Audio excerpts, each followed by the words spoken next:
Like Satoshi Kon, Mamoru Hosoda's name is relatively unknown except to those who recognize his work. For myself, my first introduction to Hosoda was back in the mid-2000s, when I watched his first directed film, Digimon the movie. And it wasn't until years later, around 2014, where I was reintroduced to him with his movie Summer Wars, and thus was opened up to Hosoda's signature style. But I wasn't the only one who saw his talent. Hosoda's work on the Digimon movie caught the eye of Studio Ghibli, who wanted him to direct a little film called Howl's Moving Castle. However, rather than trying to do what Miyazaki would generally do, Hosoda insisted that he would make the film his own way. Though he ultimately didn't end up working on the film, this would prompt him to continually work on his own projects, making films his way, including his first movie not based on pre-existing media. The Girl Who Leapt Through Time is a fascinating first project. If you hadn't guessed, it's a story that revolves around time travel, which is always tough to do.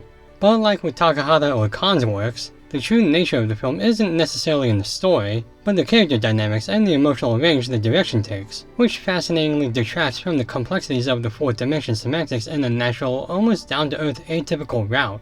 A tomboy named Makoto goes to school with her two baseball-playing pals, Chiaki and Kosuke, when she finds a weird device in a classroom and accidentally activates it. She quickly finds out through a near-death experience that she can time hop and begins to use the powers to help her everyday life. But when she discovers that she has a limited use of the power, she starts trying to make her and other lives better, with her actions in the past catching up to her and causing situations even she can't fix on her own. With her own time ticking down and something even more conspiratorial closer to her than she knows, it's up to her to set things right in the right sequence of time.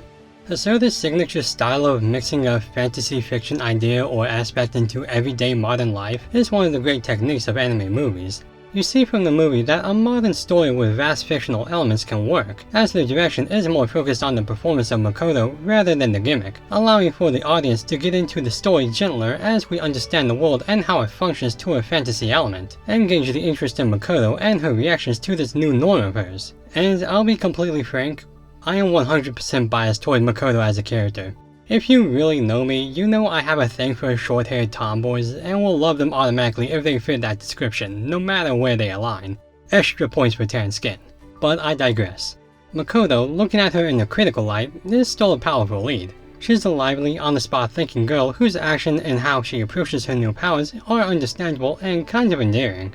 In a way, she's written as this tragic heroine who's opened up this Pandora's box of time travel, and has to live with the pressure and guilt of this power as it becomes more restrained, building to a very intense climax that utilizes the function of her powers in a cruel irony I absolutely adore. But with that, I do kind of think the other characters are a bit weaker. The main focus of the movie is the girl who leapt through time, and the other characters don't get much spotlight, with maybe the exception of Chiaki, who's this carefree best friend who harbors his own want for the future. Which sounds cool, but I honestly kind of think Chiaki's pretty weak in this film too.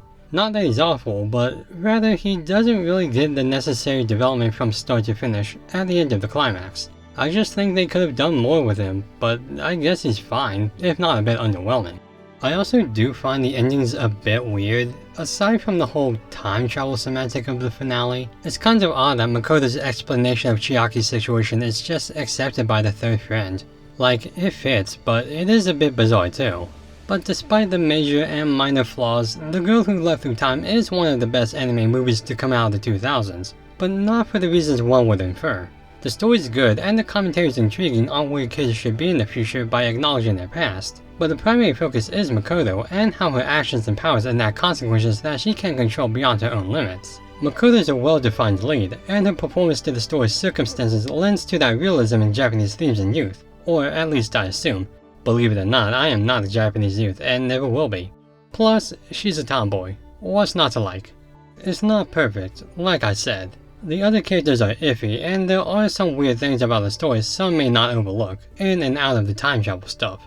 But if you have the time, or can somehow travel to a time when you do have the time, it's Hosoda's first giant leap into this kind of film, and for audiences, it's a good time to leap into.